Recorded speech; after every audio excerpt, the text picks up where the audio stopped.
Alright, everyone, hello and welcome. It is the Snowbirds meeting room. I'm Shadow Spectre 11, and today I'm going to talk about a lot of things. I got a lot of things to cover today.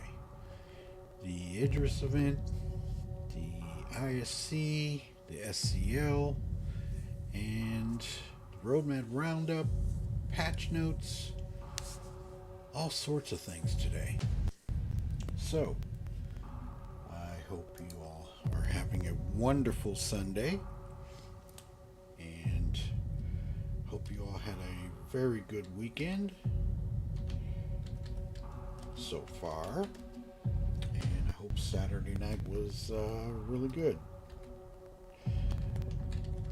The Idris event is running, and I couldn't get to it, but I'm going to try again. We'll see what happens. I'll try to, if I don't get the actual Idris event, then I'll try and get the mission to run up. So we'll see what happens with that. But let me get over to the scene, and I'm going to start off with the roadmap roundup. So here we go. Roger that, Flight. So, the roadmap roundup came out on the 21st, and with that, we had the notable changes. The release view. So, freight elevators, an update. Unfortunately, we will not be able to get our vehicles in the first release of the freight elevators in 323, but all the other functionalities will be there. So freight elevators are going to be in 323, but not with the functionality to spawn our vehicles at this point. But everything else is still on track. Arena Commander changes. Big ones. Custom lobbies.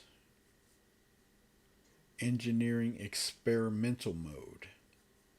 That's going to be in just 3 limited test experimental mode features in the engineering gameplay, also referred to as Resource Network, showcasing Citizen Gun 2953. Help shape the future of engineering gameplay in Star Citizen by testing and giving feedback to the features and balance showcased in this limited test before it hits the persistent universe. So, custom lobbies, previously referred to as private matches, makes their returns to Arena Commander utilizing the front-end lobby systems. Custom lobbies allow players to set up and play matches for any game modes on any map at any time with their own rules. So that's going to be huge. Then we've got a new flight map, and that's pretty much it for this at this point. So quick go through the patch notes. So 322.1 is released with the Idris event. Hey Super, what's up?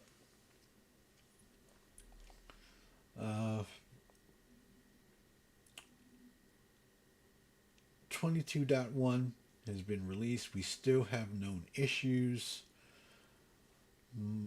I was able to get everything through all my ships that I purchased in game, money and things of that nature. But as always, we don't get the consumables. So that still happens. But with this, we got some grav lev balance, which I haven't tested yet, We still have distortion, temporary changes, updated mining, HUD, reference, inert. I still have to look at this. Okay. Fix an issue that could cause UEC purchase ships to be lost from an LTP after a patch. So I was able to get all of my ships. All of my ships are in my inventory on the fleet for the ASOP. Elevators, they're working. All of these different things that I did see. I haven't tested the rock mining as of yet, but I will be.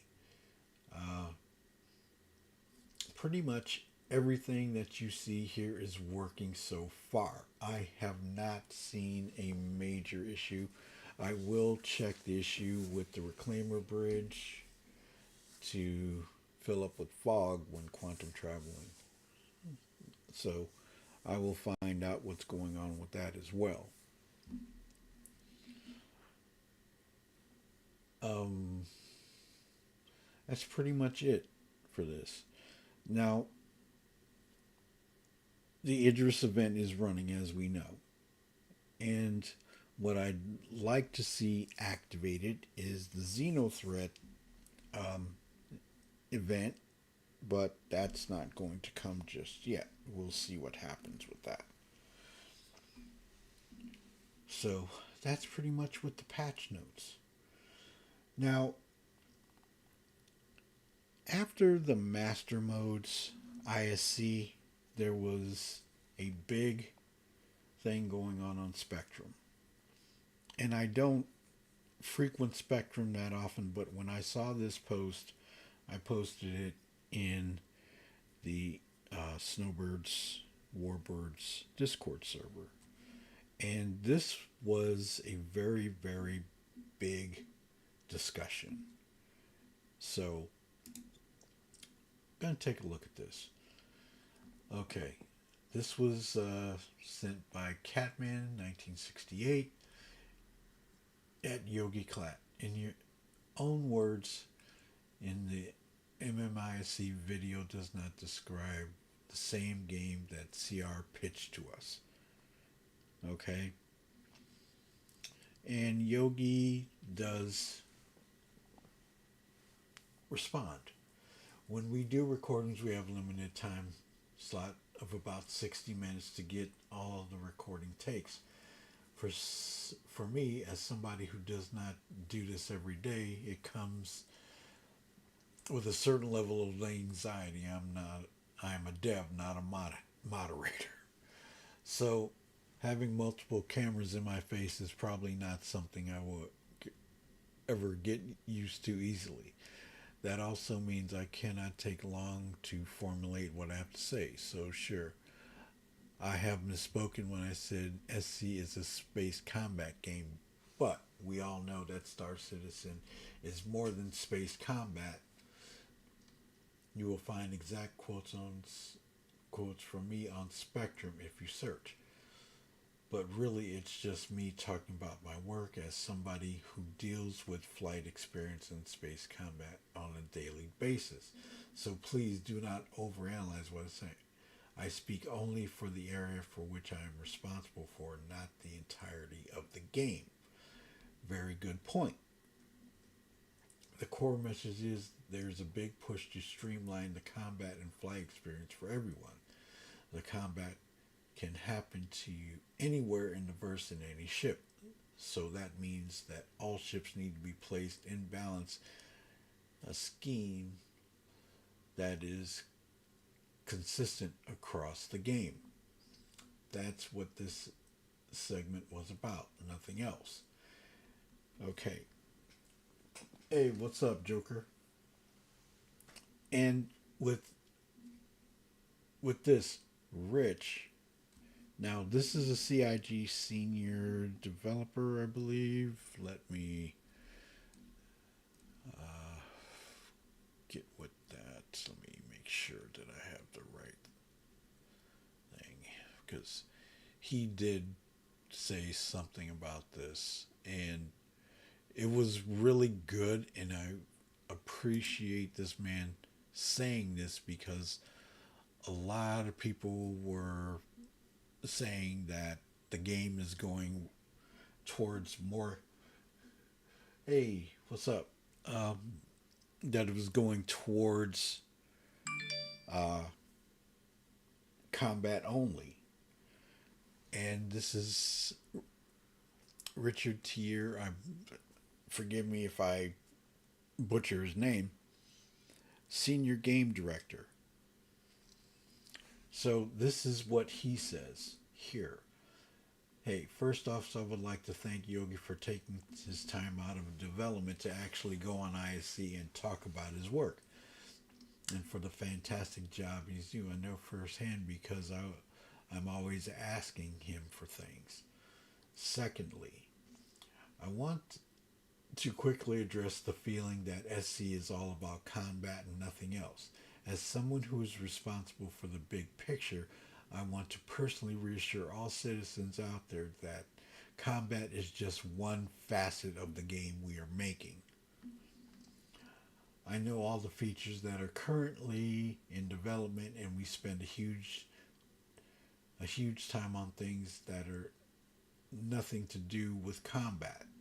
For example, in 323 we should be introducing freight elevators, which is a long-standing feature that should enhance cargo hauling gameplay loop. We are also pushing for brand new cargo hauling missions to greater support this. Now, post 323, we also have huge plans, not ideas for the next 10 years, but tangible plans in action.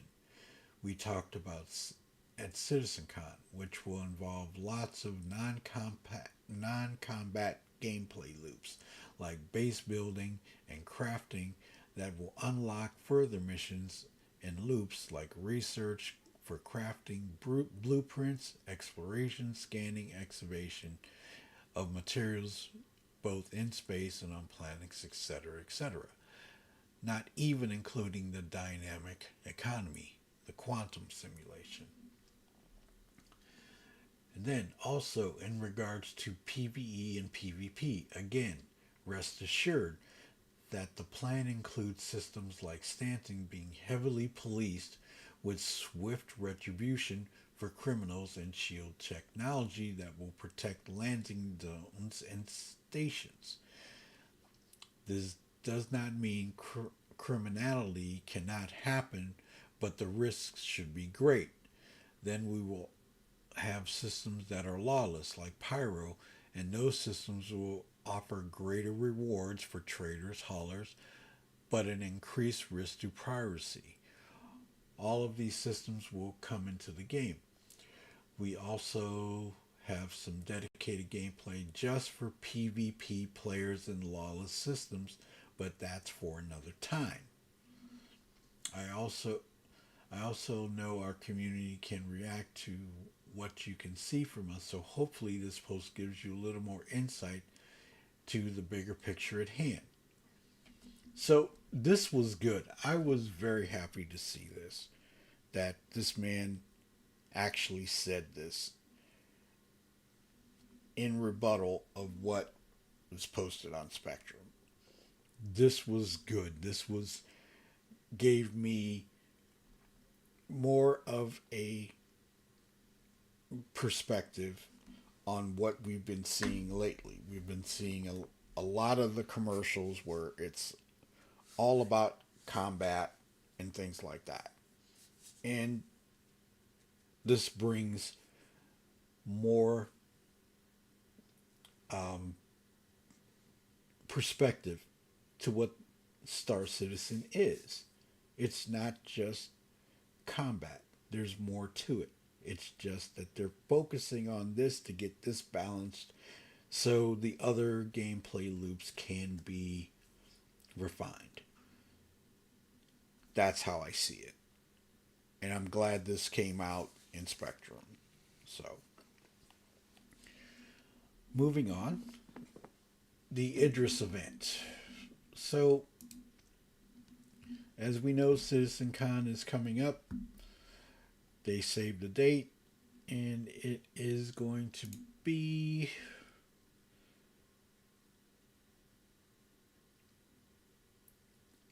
I don't know why that does that, but okay, here we go.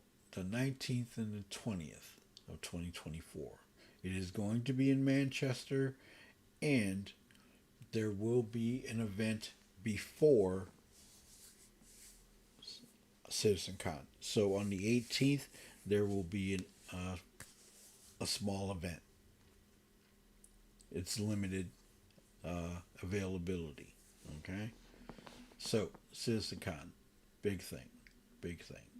So now we know the dates. We don't know what's going to be in it yet, but we'll see. Okay, so I'm going to kick back. This is the big one right here.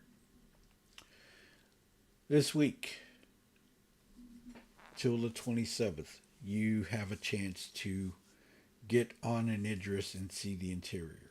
Now, I haven't been able to get in yet. I've been trying. I'm going to try again today. See what will happen. I won't be streaming it live. I will be trying to get on it, and then if I do get into it, I will capture some footage. So,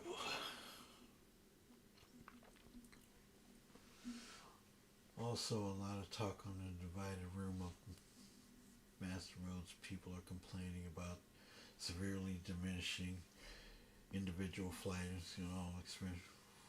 What are your thoughts? I'm going to get to master modes.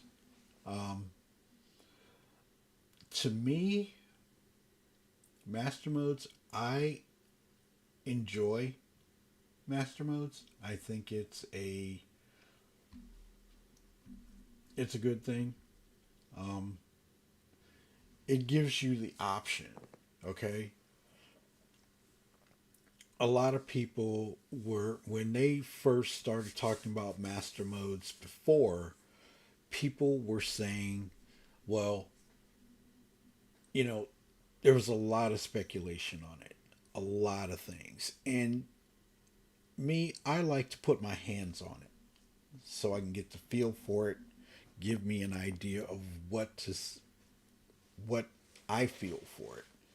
And it slows things down, yes. In in space, it's right now until the control surfaces and everything like that are put in atmosphere. It slows things down and gives you more precise control because you're slowed down. Nav is your speed to get away and come back, but you lose your shields and you lose your weapons. I think it's good. I've done some testing in Arena Commander and I enjoyed it. So that's my thought on it. I will be doing, as a matter of fact, I'm going to do a video on it to get more of a feel for it, see and actually watch my own footage to see what mistakes I make, what things are done, and how it works better. But not all of the functionality is in Arena Commander right now for me to fully give a review of it. That's how I feel about it. I want to be able to go into nav mode, do the quantum boost, and see how it works. Then the precision targeting. That I want to see as well. But that's going to come when they go to EPTU or PTU for the 423. So we got the capture here of the Idris. It is hard to get to. I have not been able to do it. Some have been able to get to it and go through the Idris, so I really don't know. But there's contests, and if you can sit in the Idris for a long enough period and pilot it, you could win an Idris, which is cool. So we'll see. And then they ran the limited stock of the Idris P, and they're sold out already. Plus, you have your ship sale, um, with a Cutlass Blue, Gladius, Hawk, the Idris P, the Mantis, the Scorpius Antares, the Vanguard, and your Inferno. So you do have these upgrades for War Bond and everything like that. But let's go to the contest. Okay. Between February 23rd and 27th, keep an eye out for the Idris War Game mission. For the chance to capture and control the Idris for as long as you can. As mentioned above, some of these beams will be fully crewed by our developers, and they're hungry for flight. Rally your crews, see if you can take them all down and fend them off from your new capital ship throne as long as you can. Okay, then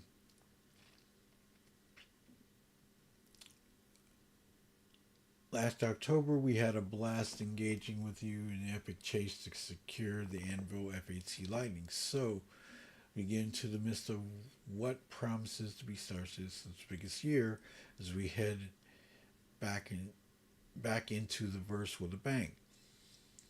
A kind of bang from the massive railgun to the bow of a mighty Idris M, which are some crude geared up by our developers.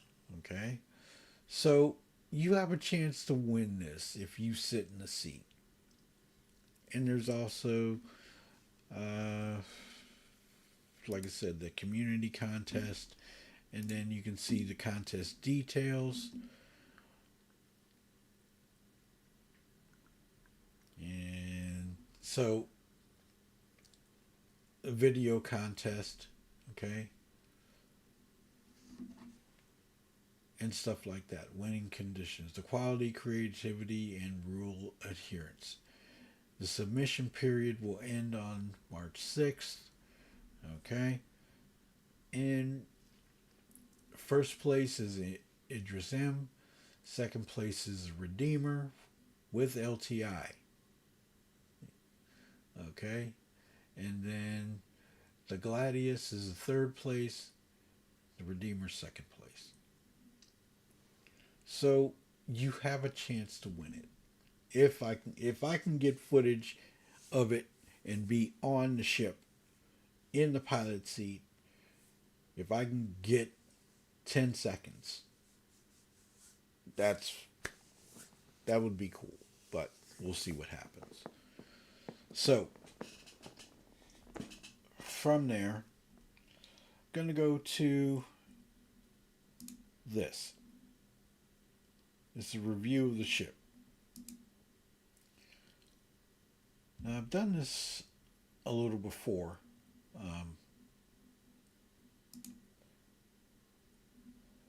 But this ship is freaking huge.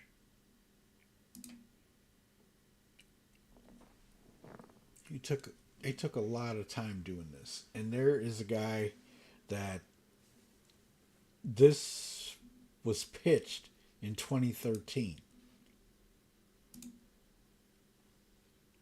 And I've looked over this before at another time, but there's a lot to this ship. So I'm going to scroll down a bit. There was a reply on this June 29th, 2013. That was the last time there was any type of talk about this.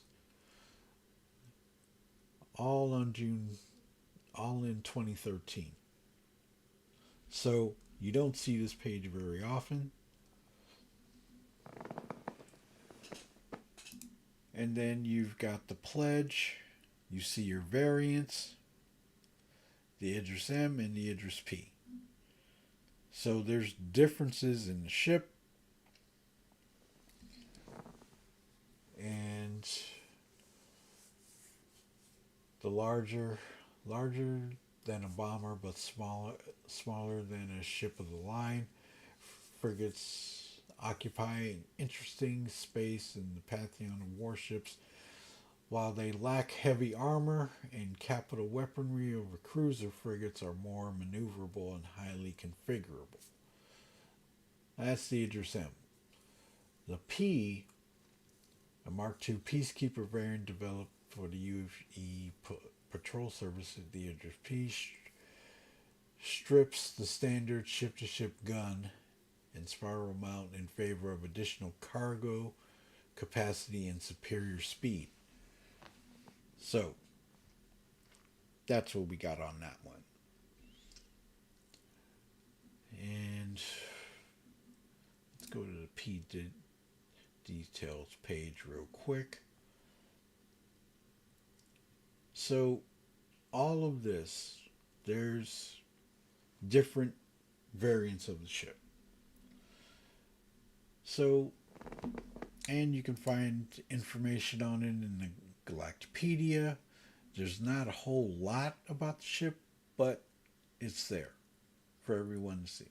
Okay? So the variants are the P and the K. Okay? So, let's go to master modes. This has been a lot of controversy about this ever since this dropped. So we're going to go to the ISC. And I'm going to explode this out a little bit. And I'm going to skip to certain points in the video. Okay, so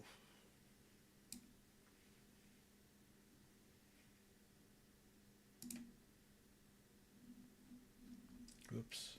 And to capitalise on what the ships are.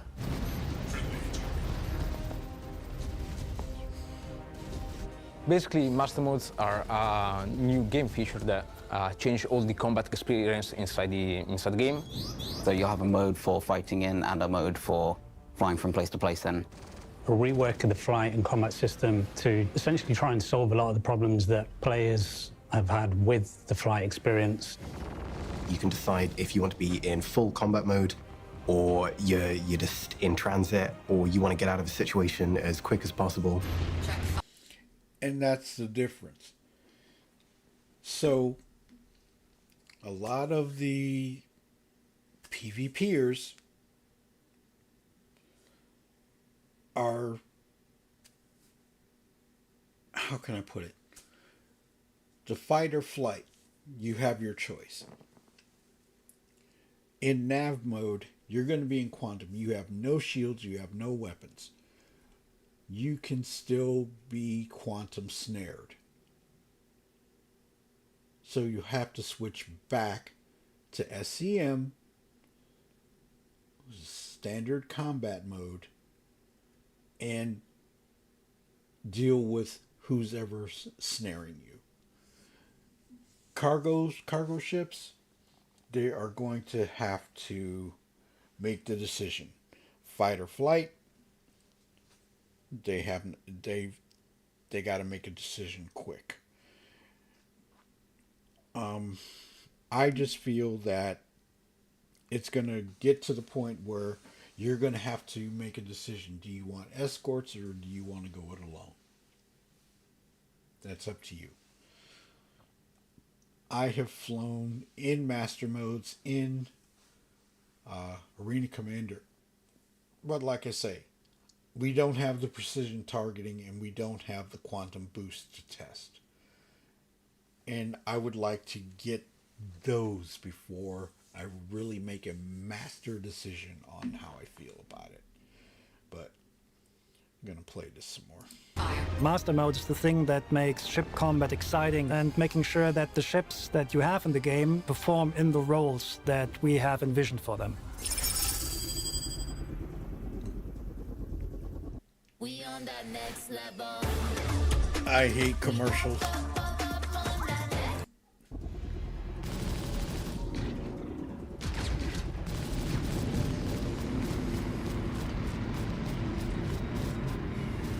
Since CitizenCon, we've been bringing Master Mode into Arena Commander, Progress has been quite good, showing off the new modes and letting people get their hands on it. collecting the feedback, seeing how players respond to that online, by monitoring how players react on social channels. We've been testing internally a lot. It's a very limited selection of ships, but even so, people seem to like it.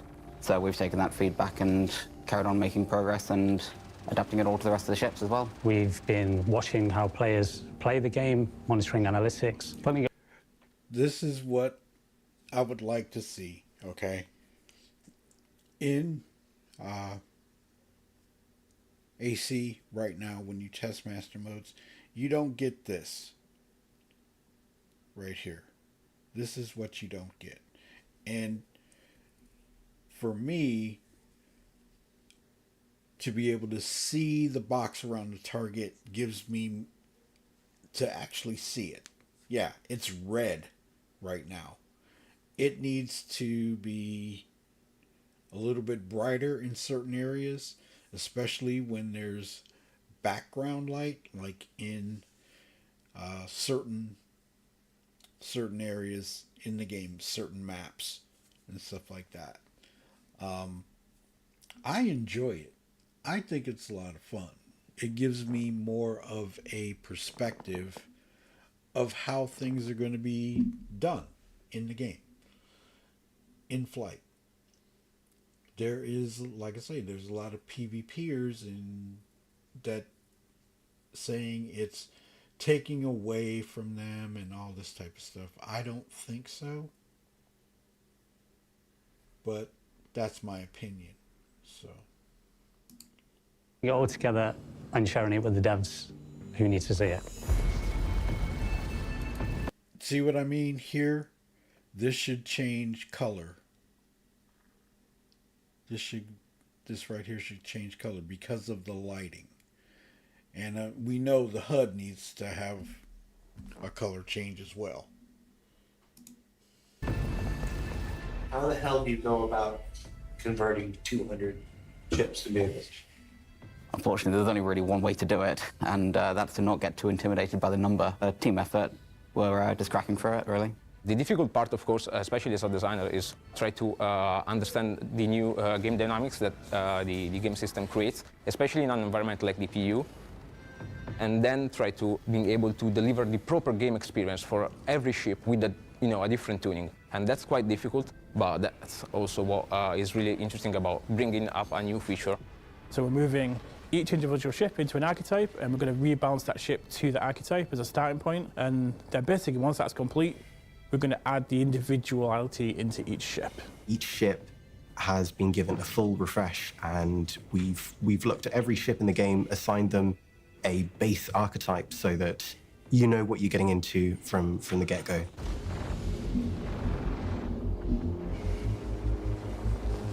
All ships, based on how big they are and what kind of purpose they serve, will get an archetype assigned to them. A typical archetype is a snub fighter. Very, very small, very agile, but it cannot dish out a lot of damage, and it can also not receive a lot of damage before it pops. Light fighter. Very maneuverable, decent weapon loadout, and it's basically there for agility engagements. Okay. I think that the Gladius should not be considered a light fighter. It should be in the medium range. Just my thought. I would like to see more of the medium fighters go into Arena Commander with master modes, so we can get a feel for more ships besides what they put in.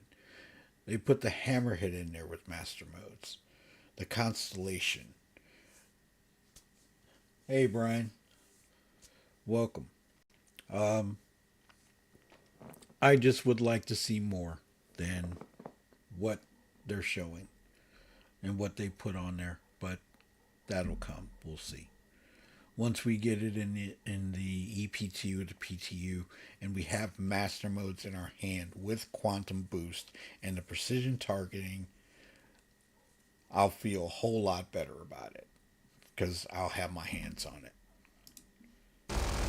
Medium fighter. Pretty agile for its size, but it has a lot more offensive firepower. Target destroyed. Heavy fighter.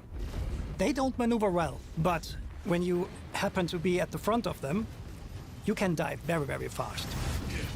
Now, these are basic tuning archetypes that we have for our fighter ships class, and all ships in that size will be assigned to one of these things. However, based on the ship and what the purpose of the ship is, we have variations of that. For example, we have the interceptor variant of these tunings. This is a tuning variation that can apply to any of these archetypes. An interceptor tuning for a ship means that this ship exchanges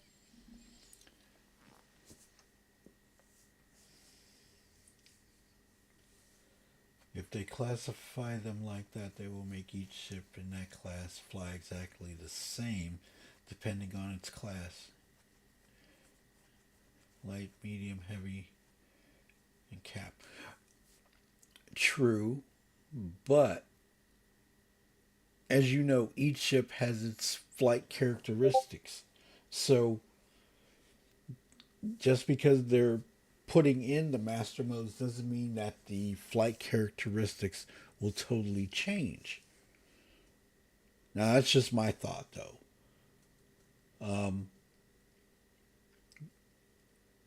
As we know that the Santaki Eye is super maneuverable and super fast. When they change that, when they go into master modes with that, and then put it in nav mode, she's going to be fast. She's going to be a lot faster. Her speed for nav boost. I'm asking because I don't know what to expect. Neither do I, but I'm going to say this. When I've tested it in AC, each ship had its own characteristics, and they fly differently.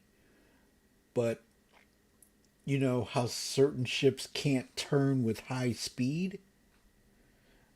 In nav mode, you're going to be doing the straight shot boom and get away. So with the ships that are in master modes right now in AC, you do see a difference. But they still hold their characteristics. That's how I see it. I would like to do more testing in atmosphere with master modes. And like I say, I do want the full functionality so I can do the quantum boost. I want to see the precision targeting. changes the agility. With agility, we mean the rotation rate and the lateral strafing accelerations, simply for speed. So they will not be able to turn their velocity vector much. They will not be able. See? They won't be able to turn very well because of the speed. To rotate much, but they will be very, very fast just going forward. Racing ships are like the base archetype that almost all racers ended up with so far are interceptors, because racers prefer speed over everything else. But you want to pick the right racer for the right track. The other end of the range are our, let's call them fighter bomber tunings. That means we trade agility for simply durability. On top of the fighters, we just keep going with this. We have gunboats for ships that are constellation-sized. And this is where you'll see the difference in this. In AC, you can test out the Andromeda and the Hammerhead in master modes. So, to get the feel for it, definitely check it out. We have corvettes for something like a hammerhead, right? So our hammerhead is, for us, is our anti-fighter corvette. Frigates are basically the biggest ship that players can control in the universe right now. So now this is going to be interesting. An 890 jump in master mode. That's going to be interesting to see. We're talking Idris, we're talking 890 jumps. I know that Idris players cannot control the Idris, but we're talking ships like the Carrack. Those are frigates, really, really big ones, but also they will have variations in their tuning based on the brand or what the purpose of the ship is. So these are very big changes that are coming, but the main takeaway is that these archetypes are just reference frames for the type of tuning you want to give a ship. It does not mean that every ship that you have in the verse will fit a specific archetype. There are ships which are in between. For example, the Saber. Did you know that people shop Dang across it. Google more than 1 billion times a day? Is it a medium or a light fighter? It's somewhere in between. The Cutlass has not the durability of a heavy fighter, has, however, the turret of a heavy fighter, so it's somewhere in between. So there are ships which do not fit exactly into these frames. But this is the beauty of it, because these ships, we can make them fit anywhere where they want. We just need to make sure that the balance between them is right. Not everything fits in a box, and it would be very boring if it did. I've taken the Gladius in Arena Commander. Now, I don't know. This is precision targeting, so I have no idea. I haven't had a chance to put my hands on this yet. Precision targeting is a new way of aiming at specific parts of a ship. You get the zoomed-in picture of your target, and it allows you to paint over specific components of the ship. So if you want to take out the thrusters, you simply aim towards the thrusters, and your gimbals will make sure the bullet lands exactly where you're aiming. It's a big rework of the entire target system with the goal to make it not only fit master modes, but also fit the problems we've had with target in the past, which is to control the weapons and the accuracy. Since master modes is bringing everything closer together and master modes is slowing everything down, we need to make sure that the weapon speeds are adjusted as well. It will. This is where your gimbals come in. This is why they're doing the gimbal thing. Because of the precision targeting. That's what I think. Reduce your fire rate. It will therefore decrease, for example, and other subsystems. So it allows you to see better what you're currently targeting. What we're doing is we're bringing all weapons into 3 archetypes. We have the anti-fighter weapons that have higher fire rate and a higher velocity that allows you to hit targets such as a horde of gladiuses. And then we have the anti-material weapons. Anti-material weapons is the one you bring out when you and your friends want to hunt a hammerhead. It's got the highest damage of all the weapons. You want to deal as much damage as possible, but the target is big and it moves slow, so you don't have to worry as much about actually hitting the target. So, like I said, this is where the precision targeting is. They've taken, going with all gimbals on all weapons. And precision targeting is why. That's my thought. Certain ones you will not be able to put on gimbals, but this is what's coming. And then we have unspecialized weapons, which are in between the anti-fighters and the anti-materials. So this is better because it gives you a lot of options how you want to attack the target. You can just, spray and pray that your shots are going to hit, or you can go into the precision targeting mode, see all the sub-targets that you have available, and then pick out which of these sub-targets you actually want to attack. Next to basically seeing what you're actually hitting, you also just get the stunning view of that big ship that you're targeting, right? Like it's a full screen, zoomed in view on your target. You can see it in all its glory. You can see all the parts you can shoot off. I think it's great. We've been really happy with the results so far. We've seen a massive difference in the way combat works and what the players are actually doing within combat. And that's been really good to see. There's still some small things we're working on right now to kind of solve, but we're really happy, we're kind of most of the way there at the moment.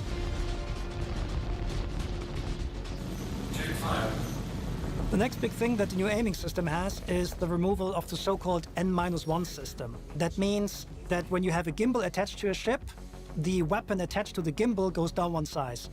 At this point in time, after lots of testing, we're pretty confident that we don't want the system anymore. So in the future, if you have a size 3 gimbal on your ship, it will carry a size 3 weapon. But we're actually going further with this, because from 3.23 onwards, you will not be able to mount fixed guns on your ship anymore. In addition to that, all the turrets, however, will get gimbals. So this is a requirement because of precision aiming mode, because the precision aiming mode we also want to be able to use on turrets, and we need a way to make the bullets fly where we want them to fly without cheating. So this means all turrets, they will get gimbals on their guns so they can properly lead. But to still keep turrets more powerful in terms of their weapon employing capabilities, and also because turrets cannot just, jump out of the way, the auto gimbal mode will be something that's exclusively available to turrets. So pilots will still be able to manually gimbal their weapons with, either tying it to the controls or by looking around. But only turrets will be able to use the auto gimbal system, because turrets are supposed to be very, very dangerous. And so players just have the choice how to apply the damage the best. However, because auto gimbaling is also in an assisted mode, it will come with a reduction in fire rate, just to keep things fair. Dude, this is a horrible gaming experience. How do you live like this? Well, I don't know, Linus. I don't have time to read. So the feedback, it has been going pretty well. We've been really happy with working with the community who's been playing this to kind of fine-tune it and make the changes needed, and we have made a lot of changes based upon these feedback. Most of the feedback that we've been getting has been pretty positive around squadron battle, where there's some pretty good group combat dynamics players are reporting positively on. There's some really cool gameplay emerging, such as how players evade now is. So, what are you guys' thoughts on master modes? What do you think? Throw it down in the comments, or talk to me, or jump in while I'm here. Let me know your ideas. I think that it's going to be a good thing, but like I say, I need the rest of the functionality to get more of a feel of what's happening. So the sooner it gets in our hands where we can test it out, the better I'll feel about it. Quite different. You have to drop chaff, break your target lock, break away, find your opportunity to break away from your pursuing ship. What we can see at the moment is that players are very happy with squadron battles. Players are not very happy with the 1v1, so this is more an area where we have to improve. Of course, there are some very detailed feedbacks about some tuning choices, how we should make some type of archetypes better rather than not. But in general, it's going to be mostly appreciated. The players are really enjoying the different roles that we've got. The interceptors are quite successful. There's been some pretty good feedback around the Buccaneer. We've probably still got a little bit of work to do around the Lightfire class and 1v1s, but other than that, it's been pretty good. It means you can stay closer. You are much more in control of staying in a closer formation with other people that you're playing with. When we do our regular playtests, we can actually fly in our own version of a formation, and we can track targets without being several kilometers off each other. That's your version of a formation. Our version of a formation is generally, if we can see each other still and we're not accidentally shooting each other, I'd consider that a good formation.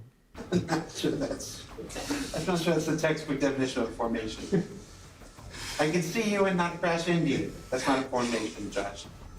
It's a win if at least two of the four of us manage to make it away in one piece without any friendly fire incidents.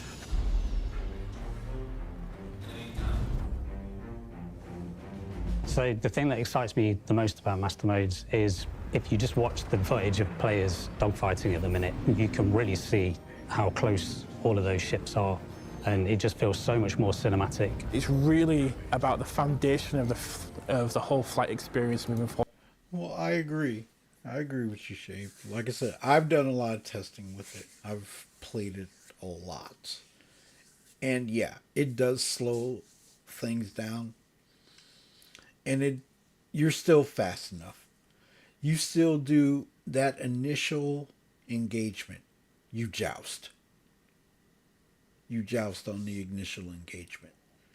But once you get into it and you slow everything down to try to maneuver out of the way of bullets or the fire that's coming at you, and then with the 6th degree of freedom decoupled in space is totally different, you'll see. But in atmosphere, decoupling, you're going to have to keep moving, and you will keep moving in the direction that you started until you put in, change your direction and, give enough thrust to move in the other direction. So once that changes with flight surfaces and all like that, and you're going to have to keep moving. You're not going to hover with your thrusters and stuff like that because they can fail. It's going to make a big difference. Forward, because I fully understand that this isn't a game just about combat. We want to communicate that players who want to do combat, they'll go into the master mode for combat. But if you want to go from A to B, you've now got a mode where you can do that without being harassed as much. So that's going to be a big plus for the game. It's leveling the playing field a little bit more now. As we slowly breathe more life into each one of these ships, you're going to know this ship like the back of your hand. People seem to like how much more frantic and intimate all the fights are in the Arena Commander testing that we've done so far. And I'm looking forward to hearing people's thoughts once we've rolled it out across all the ships. Not everything that is in 3.2.3 you can see already in the master mode, SC mode. It's there's a lot more stuff coming, especially to weapon treatment, how we use capacitors, etc. But overall, based on the feedback that we got so far and also from increasing player numbers, we're pretty confident that we're on the right track. So master modes, the gunnery system and the whole combat experience is a huge undertaking for us, and we cannot do it without you. So we want you to play it. We need your feedback. Be honest, tell us what you don't like. Please also tell us what you like, so we can make all this space combat game great together.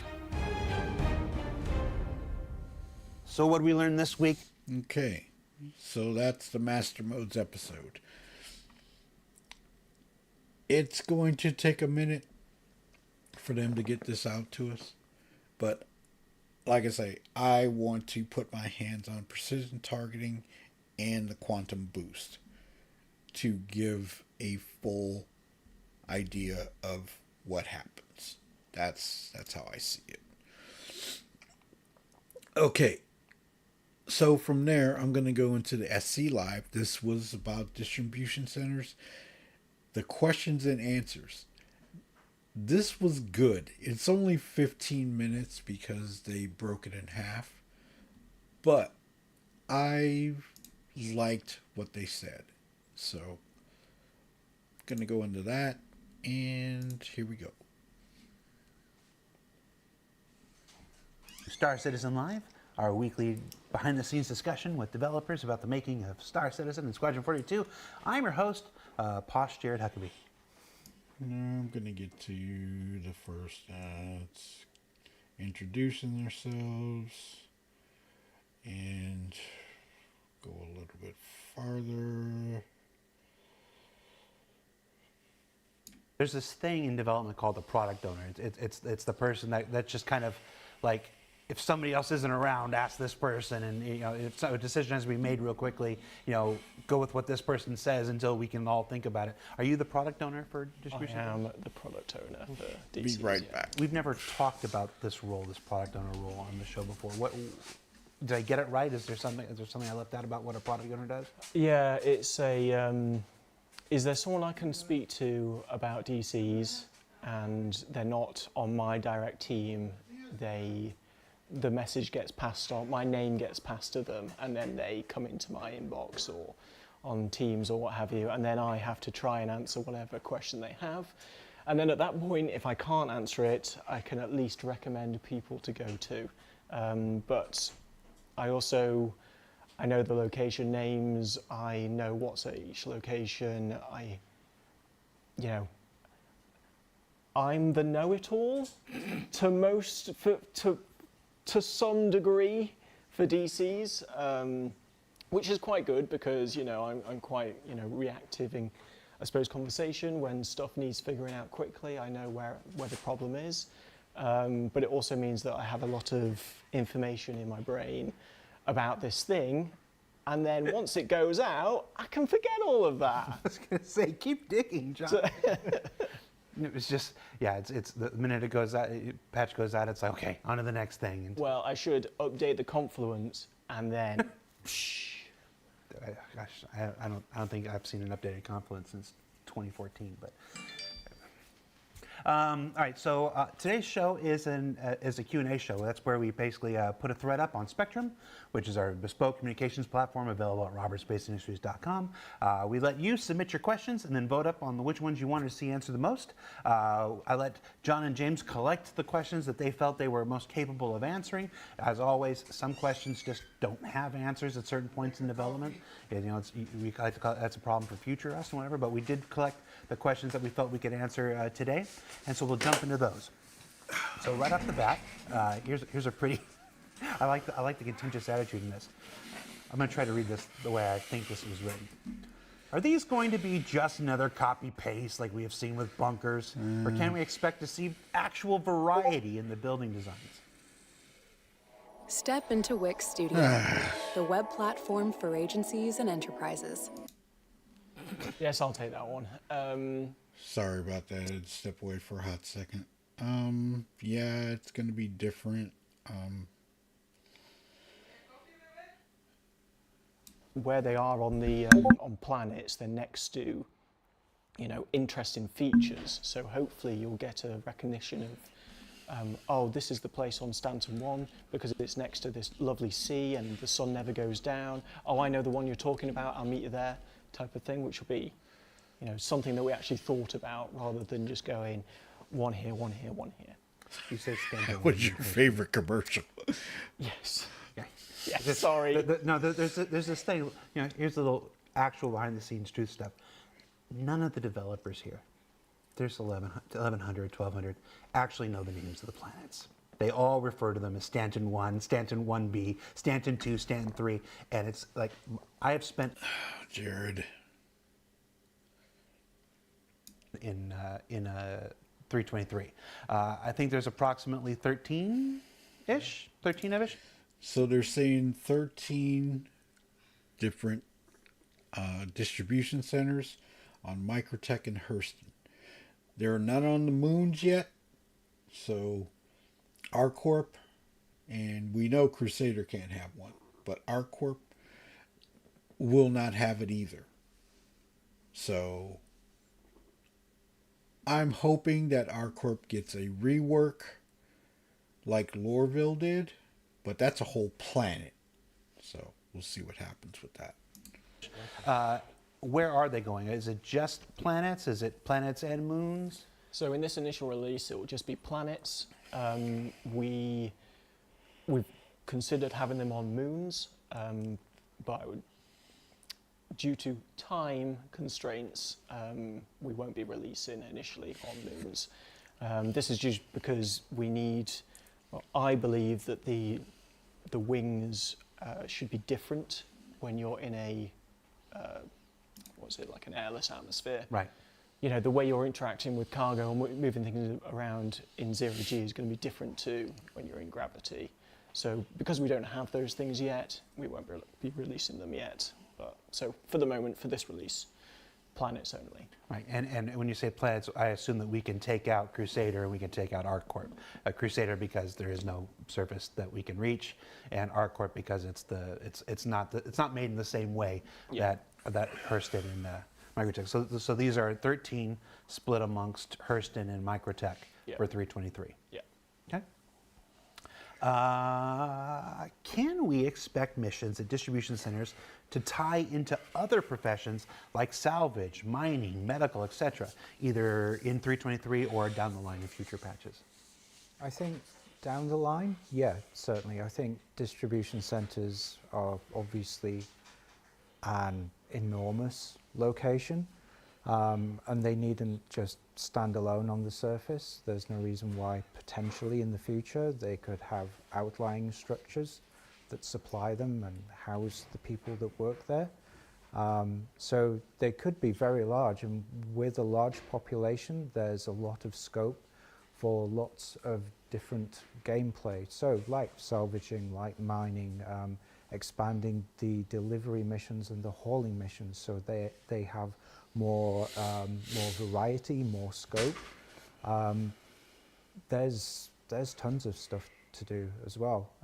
So it's just like, for me, the 323 release of distribution centers, it's like them in their most basic form. You know, this is where we start. Where we take it in the future, it's, yeah, there's so much. Yeah, it's the first iteration. We were talking about this before the show. Actually, we were talking about ideas like the distribution center was raided, and like they now don't have the ore that they were supposed to have in stock in order to fulfill an order. So they might send you out to go mine this ore and bring it back, and we're just going to put it in the box and pretend like it was always there.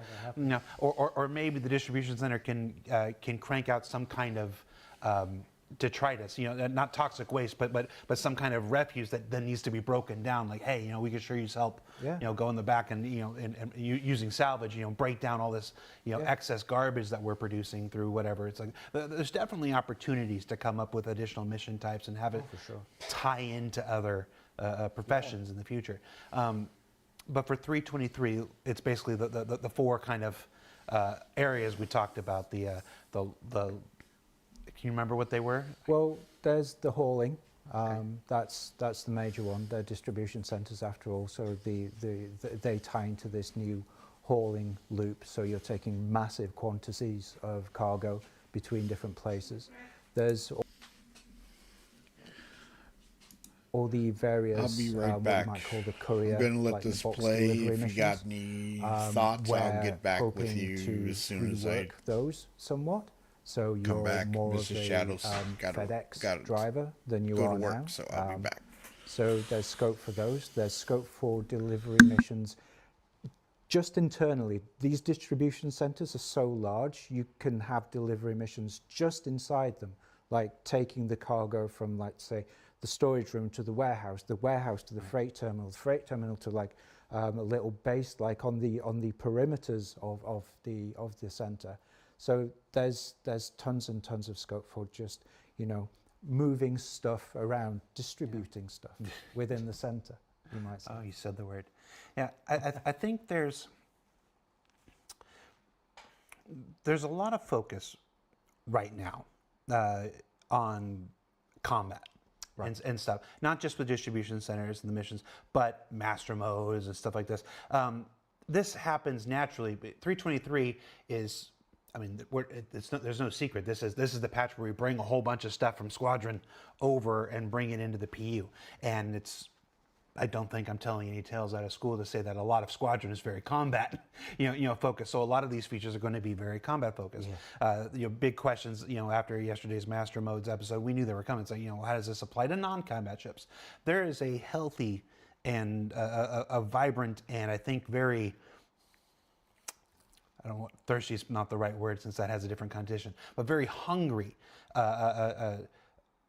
type of Star Citizen out there who's looking for more non-combat oriented things to do in the PU. So I think there's a big hope that distribution centers, yes, we'll have some of that in 323, but going forward beyond 323 might evolve to involve more non-combat opportunities. And of course, there were big questions about how PvP and PvE will intermix and everything, and we'll get to that here in a bit. But I think there's a very healthy calling for that right now. And I say this as there's an enormous Idris event going on right now where you can battle and potentially capture the Idris. You should check that out. Go to the robertspaceinitiatives.com website and read all about that if you haven't already, because that just started just before the show. But yeah, it's obviously a lot of things are very combat focused right now, but I just want to, I think there's still a very healthy portion of people who are like, I would like to be able to play this game without ever firing a gun if possible. And there's still lots of things we can do to support that and to expand that. Next question.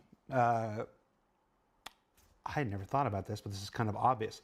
Are abandoned or derelict distribution centers planned? As a small business owner, time management is key, so today I'm using Adobe Express to come up with a new fall banner. There's an unbelievable amount of templates, and it's super easy to customize them to fit your personality and vision. Like seriously, how could I not fall in love with these tools? Okay, no more fall puns. Next, I'm gonna add some generative AI powered by Adobe Firefly to add some extra razzle dazzle. I can use text to image to generate anything I can think of. This took me no time at all to make, and it's perfect. All that's left is to upload to my shop.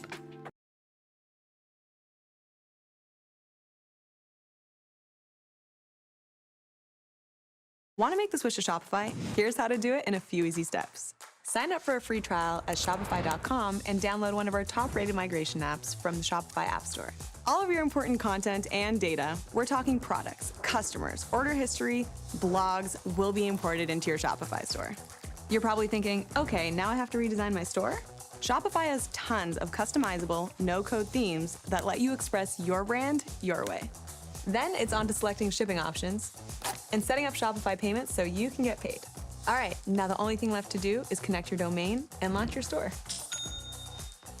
Yeah, you'll get used to that. With powerful tools, world-class support, and the best converting checkout on the internet, Shopify can help you grow your business into a global empire. Make the switch and see for yourself. Start your free trial today.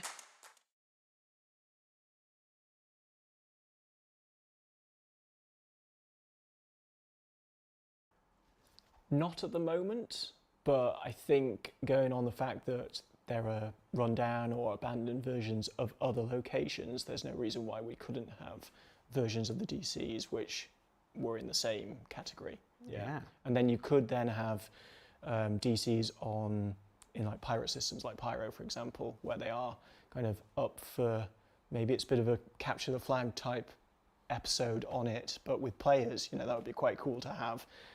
Who owns this distribution center? Does it change hands a lot? Are you then competing with kind of more established factions in the game? That would be pretty great. But yeah, right now, we haven't got plans to do that, but I don't see why we shouldn't do that in the future. I mean, you're right, we do make abandoned or derelict versions of everything else. It's just, I don't know, things, these brand new things look cool, and then you rough them up and you mess them up, and they just seem just that much more real. So I would be very surprised if the call isn't made at some point. Yeah, I think, in the first release of anything, he says, thinking about Pyro right now, you need an occupied version. And then when you have that, it's kind of like you've done all the setup already, you're just making new overlays, which then dress it in a certain way. So, the hardest part is the initial release, what we want, but then after that, it's still work to get these things done, but it's not, I suppose, as much work. Hopefully, I don't know. It's I've seen that when they were making the derelict ships, it's a lot of work to break them up in a way that's not just crap, to be completely fair. Yeah, I suppose with ships though, it's different because the ship is formed and they have to unform it. Whereas with us, our base rooms already exist. It's just new dressing on top of them. You put some holes in there. Yeah. One of the things that got, when we were showing it at CitizenCon, one of the things that really came through were there are roads in some of these things. Roads have been this, when we talk about the top 10 oldest questions that keep coming up over and over again over the year, roads are one of the big ones. It's, we do have ground vehicles and they're all kind of off-roaders right now. This question says, in the future, is it planned to have distribution centers connected by a road network with smaller outposts or settlements, possibly several kilometers away from in their surroundings? Yeah, I don't. Sorry about that, everybody. I think this would be cool.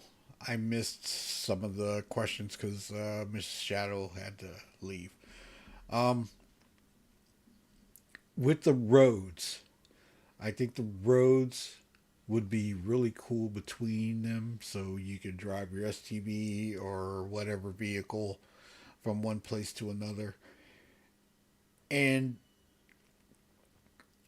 it would be really slick if we could drive to Lorville or even New Babbage. You know, who knows? We'll see. I can't wait for roads. I missed some of it because, like I say, Miss Shadow had to run off. So, if you have any questions or comments, please leave them, and I'll try and answer. On some of that. I don't see why not. I don't think. Well, I mean, who knows? It could be that there's a motorway from one to the next, but I think it depends on what the next, location is. If that's a big town or what have you, then maybe you have roads within it, but then it kind of turns into dirt roads and then blends back in at the DCs or something like that. It would be cool to have, this is where the DC is, and then 5 clicks this way, there's a small town. 5 clicks this way, it's like a, What would be cool is the outposts that we have now on Microtech and Hurston, is if they put a distribution center with the roads connecting to the new outposts. That would be slick. Now, I know Weeping Cove is an island, so a bridge going from Weeping Cove to a distribution center would be kind of cool. So I think that would be kind of slick.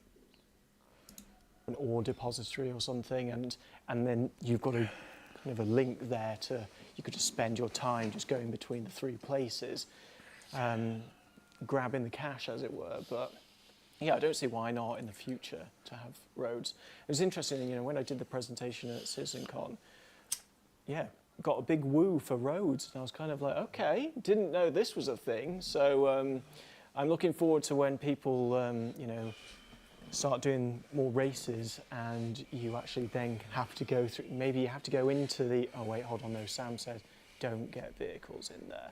So yeah, maybe you can incorporate some DCs into those races, and then have fun at getting around those corners quickly is all I'm going to say. Whether you want to increase sales, generate leads, or build brand awareness, Google Ads can...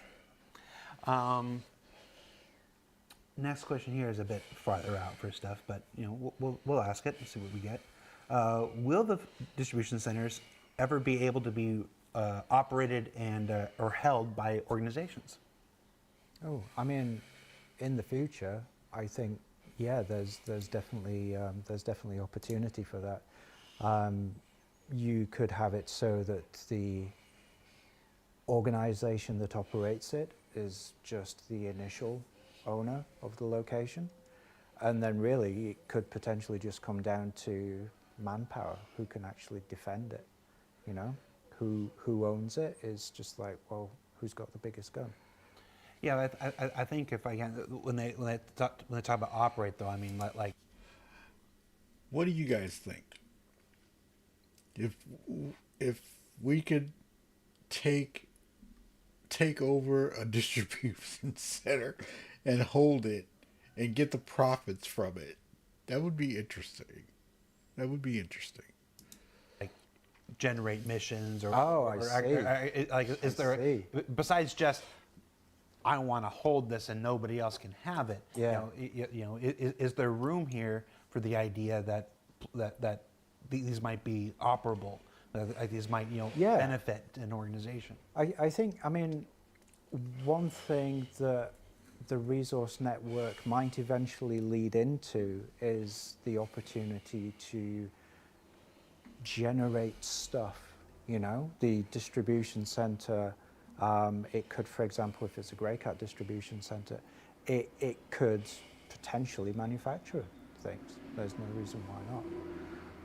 So if there's a player organization out there which essentially owns this facility, then they would have the de facto rights to manufacture that stuff. But then that kind of bleeds into the question of, well, where do they get the materials from? You can't manufacture things out of thin air. So you need a supply chain, and obviously you need these things that you do manufacture, they need to go somewhere, so you need a Right. buyer. So it's this whole supply chain. You're just owning. Could you imagine? We had one of these, and we would have to get the raw materials to manufacture those things, and then if somebody needs them, we could take them and sell them. You know, that would be really cool. I mean, just the possibilities of that would be awesome. Just owning the distribution center is just like one piece of the puzzle, you know. Well, it's we're doing a bit of theory crafting here right now. Yep. The nickel version of the answer is that there's no plan for it at this point. But we do this. We do the same theory crafting. That's where all ideas start from. That's where all everything that gets put on the calendar, everything that gets put into development, starts with people like us in our room going, well, what if we did this? And wouldn't it be cool if we did this? And then somebody says, okay, somebody taps a producer and a potential product owner and says, all right, build me out a schedule and let's see how much time that would take, how many resources it would take, and then you make the decision about whether that's going to go into active. I know that there are there are some people who don't like the theory crafting or whatnot, and there are some people like we're in year 12 or something, and theory crafting. It's because this thing goes. It's not like Star is not working towards an end. There's not a point where it's like, okay, it's done, it's gone. Like this thing just keeps going, it just keeps building and everything. So I really like that the theory crafting it doesn't stop. There's always that, well, maybe we can work towards this, and these things help us know what we're working towards. Because one of the other things I really like about working in this place, I'm just going to go off on a tangent here for a second, is I love that we're never afraid of the better idea. So there are plenty of times in our history where we thought we were doing this, like this was the plan, and then somebody in a random conversation is theory crafting, and what if we did this? And he goes, oh, well, that's way cooler than what we were doing. And it's like, well, let's do that instead and whatnot. I love that about this place. So, just as my 5 cents to anybody that's out there that's like, agreed. Oh, that's theory crafting, whatever. That would make the economy much more important. And you guys do it when I watch your YouTube videos and your streams, and we do it too. When I say there's no difference between you and us, I mean that. Will the new UGFs replace or be in addition to existing bunkers? Well, we already know that. That's in addition. The existing. Yeah, they will remain, and DCs will just be there as well. It's one of the reasons we replaced the name. Like we were calling these new underground facilities for a while, and it's like, well, it just got confusing. People thought they would replace it. No, we named them because these are in addition. All right, we talked about raids. Now, we talked about raids a little bit at CitizenCon, and we mentioned it at the end of the thing. When we talk about the future of distribution centers, what can you tell us about raids? What's known? Great question. Step into Wix Studio, a platform for agencies and enterprises, and turn website layouts. Well, what's known is we want them to be the end game, So you've done the story or what have you, you've explored your career as much as you want to, and then you can dip into these end game missions, as it were. And this is where you're going to find super rare loot or super high value items, and they're going to take place at DCs which are owned by big corporations or big brands or big factions.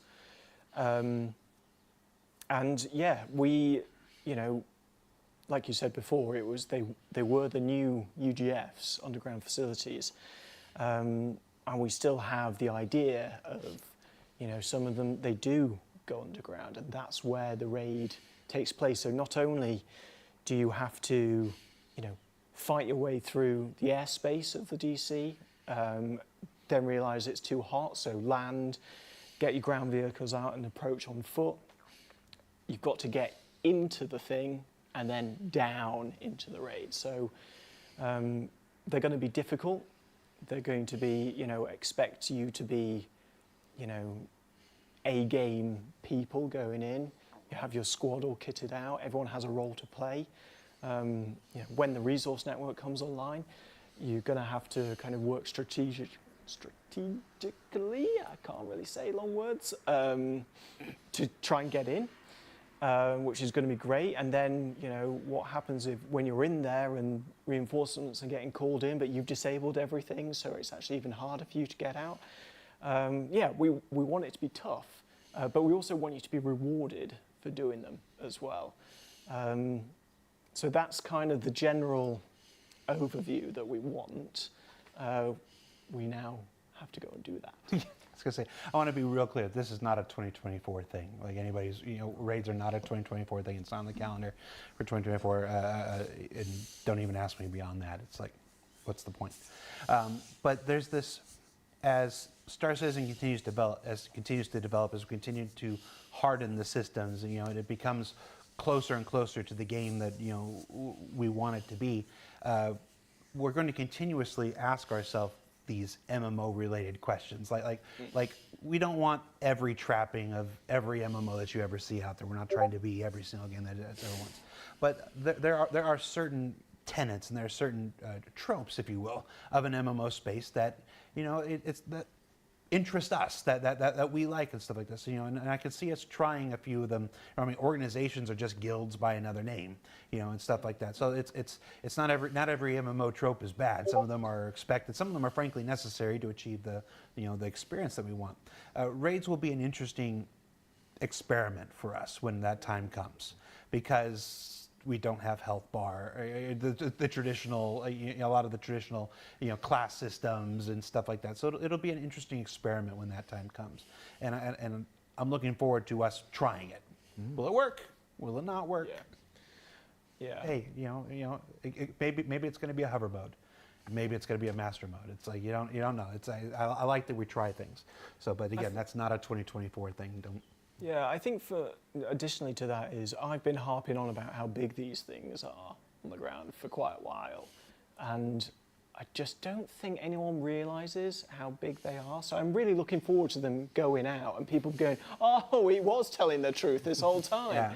Yeah. But if you think some of the missions that they're going to release with are going to be difficult, and you think, okay, so if this is how hard it is now, just think where we can get to when raids come online.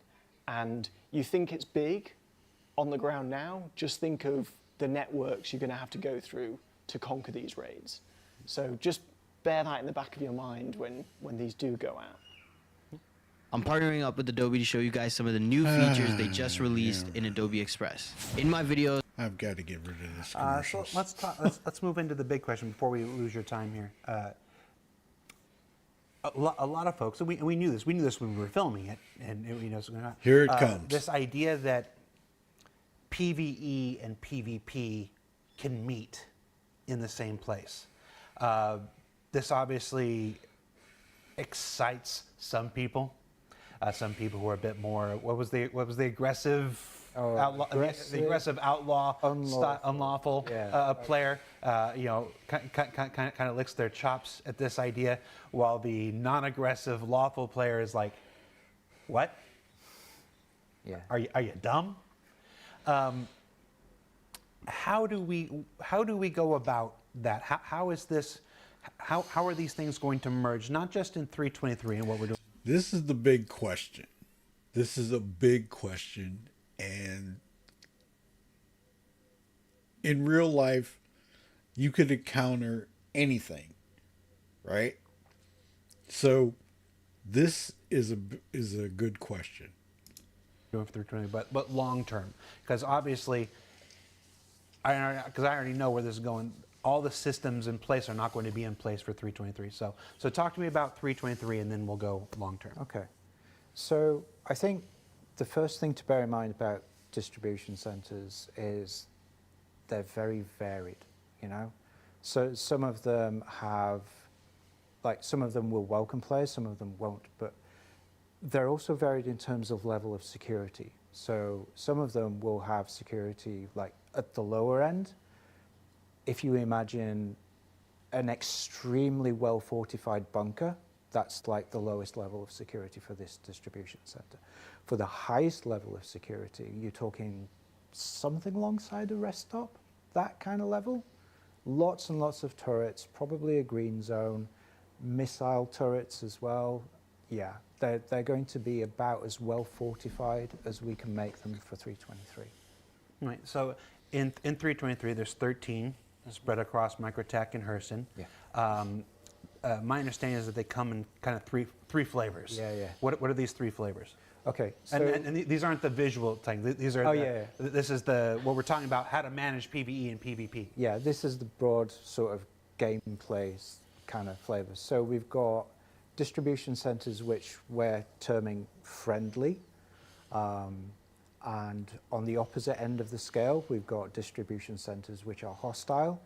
And then in between, you have a whole range which are just mixed. There's some combination of all the different factors put together in different levels. Okay, so what makes a hostile one? A hostile one, so it's separate to the security level, but a hostile one basically does not welcome players. If you enter, regardless of who you are, what you've done, what your reputation is with any kind of faction, they're going to shoot at you with whatever kind of weaponry they have around. They will have turrets, they will have trespass zones, they will have security guards all over the place. Yeah, that's a hostile one. It's like Chris when he sees me coming. Okay. What's the other? What's the friendly? The friendly ones are much more welcoming. They will allow players in, kind of, as long as they have a neutral reputation with the owner, they will allow players in, and you can just go in, you can land, you can request landing access, you can get in the hangar, you can walk around, no restrictions, no holds barred, just go wherever you please, no problem. And my understanding is that in 323, these have an additional layer of security. Yeah, so the friendly ones are going to be more towards the rest stop level of security. So with green zones. With green zones. All right. So there will for 323, because we don't have the full law and order system It's that a we're stop working gap, towards. yeah. Some of these distribution centers will have a green zone. Yep. And that'll protect the players who those lawful, unaggressive players. Yep. It's like, oh well, if I'm going to take a mission, I don't think we'll outright tell them which is which. It's one of those things we like people to discover on their own. But you'll discover, okay, missions to this distribution center and this distribution center are safe. I can go there. I can be a lawful, unaggressive player and not get harassed and stuff like that. And then there's the super aggressive, where it's just I just want to be a pain in the ass for somebody and go. And then there'll be the collection of ones in between. Exactly. Okay. Okay.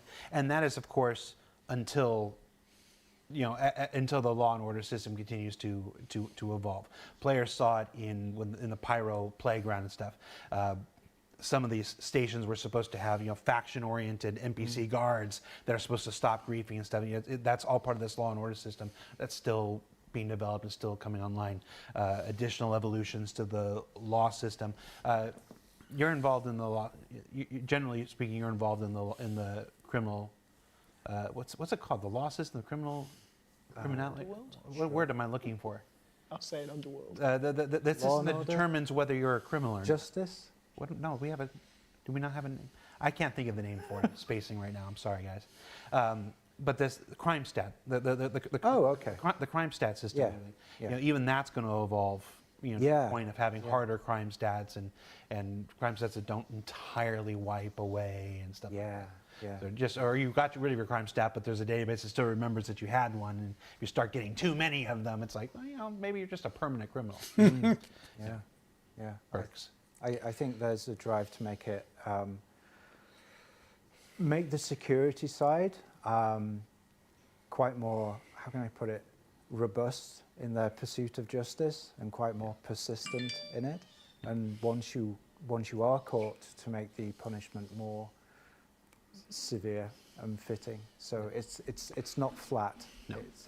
It scales. And I want to say, what we're talking about right now is not the theory crafting stuff that we talked about before. There is actually there's actually a very detailed Law and Order, kind of plan in place. Things that we're working towards. I can't tell you what patch, 1 patch, 2 patch, 3 patch, 4 patch, from now or whatever, whenever it's ready and online. But there is obviously we see what happened. We saw what happened in Pyro Playground. We can see what's happening in a lot of these places with griefing and stuff like this, and there are many things in place that we want to attempt. People will then naturally ask, well, why don't you just tell us about it? Because we need to try things. We need to try this, and if that doesn't work, then we're going to try this, and if that doesn't work, you're going to try this. You don't just have like one idea. You have an A idea, a B idea, a C idea, and you want to test these things. We just sit there and say we're going to do this, and then we end up not going with A and going with C, and like, well, you told us you were going with A. Well, A didn't work. We had to test it first. So let us continue to do some refinement and work on it. And I promise, like all things, considering that it's literally my job to do so, we will inform and share the design and the intention of it when we feel that it's ready to be done so. But I just want to say that that's not the theory crafting. That's on the calendar and stuff. So. Quick question about Sure. that. No, you can't have questions. That's not how the show works. If, say I'm hauling to a friendly DC, and I'm worried that I'm going to get attacked by pirates, in between doing my bit at the DC and going to the other location, like a space station, can I theoretically message out to see if anyone can protect me in transit, and then maybe offer up some of the goods as payment? Because here we go. This is something that we may have to deal with, but we don't know. But it's a high possibility. So we don't have the system yet to do that, but there's an opportunity for players to potentially build some trust with one another. Well, we have the service beacon system that allows some aspect of that and stuff like that. And of course, that's going to continue to iterate and stuff. Yeah, that'd be pretty cool. Yeah. Just put it out there, people. We do tend to like player-oriented solutions whenever possible. All right, so yeah, that's about it, guys. That's all the time I had for you. Thank you for taking the time out of the end of your week to this. Yeah. James was literally in a call until about 10 minutes before the start of the show, and we had to rush him over here. He was literally presenting to other directors in the company about the current state of this and where it was at and what we still needed to do and stuff like that. In case you think my show is the priority, it's not. Making the game is. So I do appreciate you rushing over here to do the show. Yeah. We're going to take a short break, and when we come back, we're going to have an old friend. That made him sound like he's really... That made it sound like you're super old. He's not super old. I think he's actually younger than I am. He's just been with the project for about as long as any human being. He's here visiting, and we're going to have him on the show and talk to him for a little bit. So stay tuned. We'll be right back. Okay. So, like I said, I missed some of the questions and stuff that they had while I was doing something with Mr. Shadow. But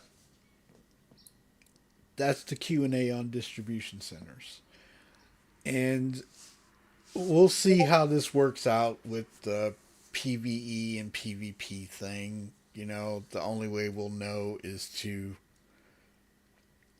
test it when they bring it to the PTU and go from there. So, I hope you all enjoyed the Snowbirds meeting room.